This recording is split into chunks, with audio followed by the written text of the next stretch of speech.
प्रदेश में त्रिस्तरीय चुनाव का बिगुल बज चुका है। ऐसे में प्रत्याशी टाल ठोक कर चुनाव मैदान में उतर चुके हैं। हमारे साथ बात करने के लिए बैरपुर नंबर 3 के युवा प्रधान प्रत्याशी अनिल कुमार चौधरी जी हैं।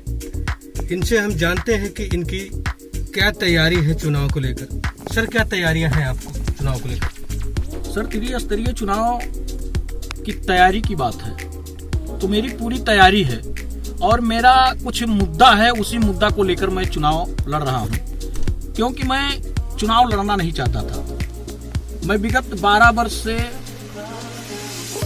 मुख्यालय पे रहता था, लेकिन मुख्यालय से जब मैं गांव पे पहुंचता था तो गांव की स्थिति को देखकर लोगों की समस्याओं, मेरे दिल में ये जिज्ञासा जगी कि अगला चुनाव जब होगा तो उसमें हम भी बढ़ चढ़कर हिस्सा लेंगे और यहाँ की जनता को जो भी सुविधाएं मिलनी चाहिए उसका मैं भरपूर सहयोग करके उनको दिलाने का प्रयास करूंगा और वो मैं दिलाता भी रहा हूं। अब तो समय आ गया है। मैं सबसे पहले अपने ग्राम सभा के समस्त सम्मानित जनता जनार्दन को तहे दिल से धन्यवाद देता हूं कि वो समय आ गया है। कहने का मतलब यह है कि अगर आपके दरवाजे पे आम का पेड़ हो और वो पेड़ फल नहीं देता है तो उस पेड़ को रखने की क्या आवश्यकता है? उसको काट के फेंक के दूसरा पेड़ लगाना चाहिए, क्योंकि जो फल नहीं दे सकता है, यानी जनता के सुख दुख में वो हिस्सा नहीं ले सकता है, जो भी सरकार की महत्वपूर्ण योजनाएं आती हैं जन जन तक नहीं पहुंच पाती हैं, तो ऐसे लोगों को चुनाव लड़ने का कोई अधिकार नहीं। मेरा मुद्दा विकास का है। विकास हो, शिक्षा हुआ, स्वास्थ्य हुआ, जो भी मूलभूत सुविधाएं हैं, गांव का विकास वो हो, इसी सब मुद्दा को लेकर मैं जो है चुनाव मैदान में आया हूं।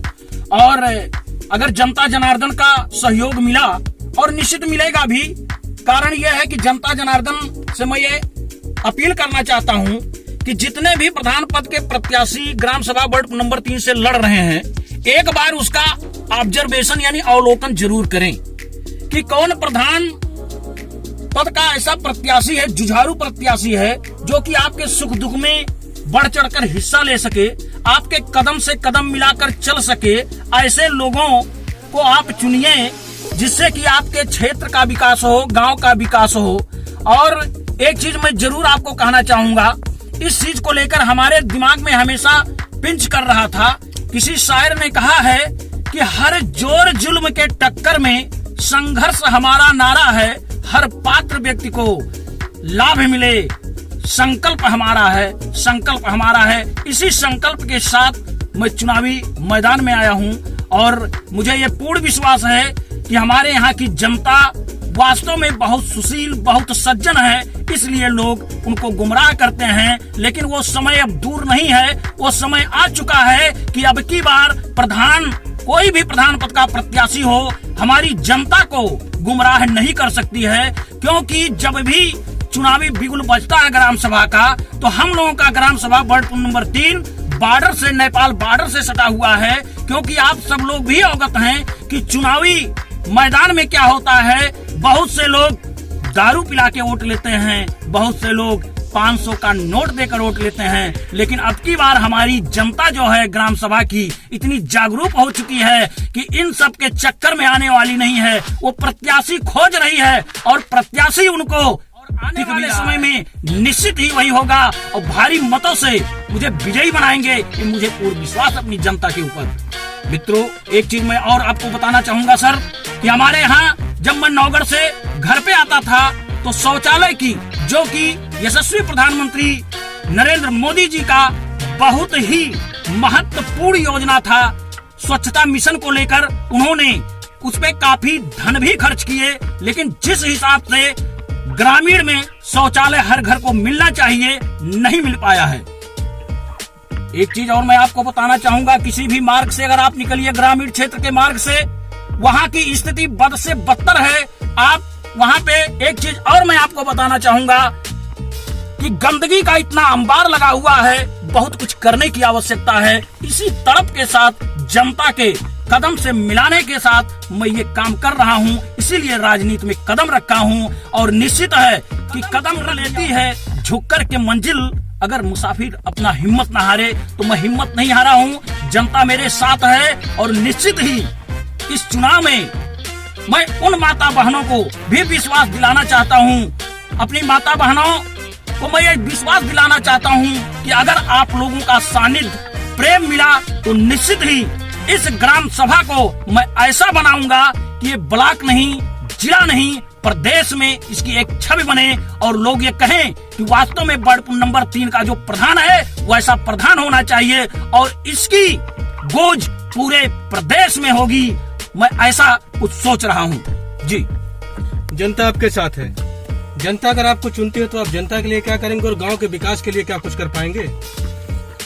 जनता अगर हमको चुनती है तो निश्चित ही आप लोग जानते हैं कि जब भी चुनाव आता है तो जात पात की बात आती है, धर्मवाद की बात आती है।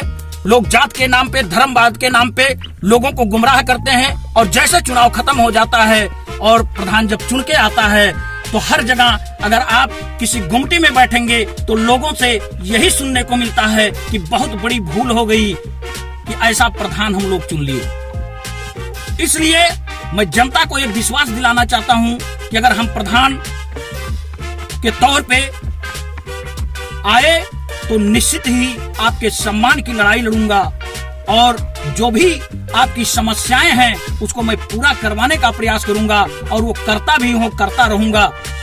लेकिन एक चीज मैं फिर अपने यहाँ की जनता से हाथ जोड़कर ये निवेदन करना चाहता हूं कि आप लोग ऐसे प्रधान पद को, प्रत्याशी को चुनिए कि जो एजुकेटेड हो, शिक्षित हो, क्योंकि मित्रों जब तक शिक्षा नहीं रहेगा तब तक विकास का अंबार नहीं लगेगा। हमारे यहाँ जितने भी प्रधान आज तक चुने गए उसमें विगत 15 साल पहले की बात मैं करता हूँ, उसके बाद जितने भी प्रधान चुने गए उनके अंदर वो क्वालिटी नहीं थी। लोग दारू पे बहकाए, पैसे पे बहकाए और 5 साल तक राज किए और जनता त्राहिमाम करती रही। चुनाव मैदान में जैसा आप चुके हैं तो आपके कौन कौन से ऐसे महत्वपूर्ण मुद्दे हैं?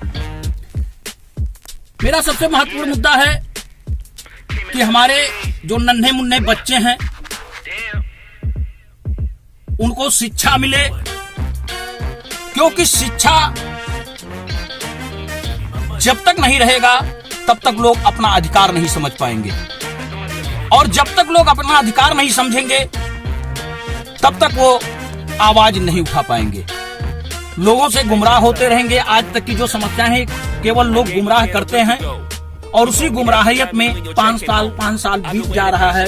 लेकिन मेरा मुद्दा यह है कि प्रधान अगर मैं नियुक्त होके आया तो सबसे पहले पूरे ग्राम सभा में जितनी भी सड़कें अधूरी हैं, जहाँ पे इंटरलॉकिंग की आवश्यकता है इंटरलॉकिंग कराऊंगा, जहाँ पे खड़ंजे की आवश्यकता है खड़ंजा कराऊंगा, जहाँ पे नाली की आवश्यकता है नाली बनवाऊंगा और जहाँ पे शौचालय आज तक लोगों को नहीं मिल पाया है उनको शौचालय दिलाने का प्रयास करूंगा। दूसरी चीज, हमारे ग्राम सभा में 2 विद्यालय हैं, एक प्राइमरी पाठशाला नागचौरी और एक आपका प्राइमरी पाठशाला भगवनिया और उच्चतर माध्यमिक कन्या विद्यालय नागचौरी। मित्रों सबसे पहले मेरा मुद्दा यही रहेगा कि लोगों को जागरूक करें, अपने बच्चों को शिक्षित बनाएं, क्योंकि मैं शिक्षा पे इसलिए जोर दे रहा हूँ कि जब तक एक कहावत है कि नो नॉलेज विदाउट कॉलेज और नो नॉलेज विदाउट मीटिंग। अगर आप अपने बच्चे को IAS रैंक का अधिकारी बनाना चाह रहे हैं, डॉक्टर इंजीनियर बनाना चाह रहे हैं या किसी पद पे पहुंचाना चाह रहे हैं तो एजुकेशन की बहुत महत्वपूर्ण योगदान होता है जी। ना कुछ दर्द ना कुछ तकलीफ, फिर क्या मजा है जीने में, तूफान भी थम जाएगा जब लक्ष्य रहेगा।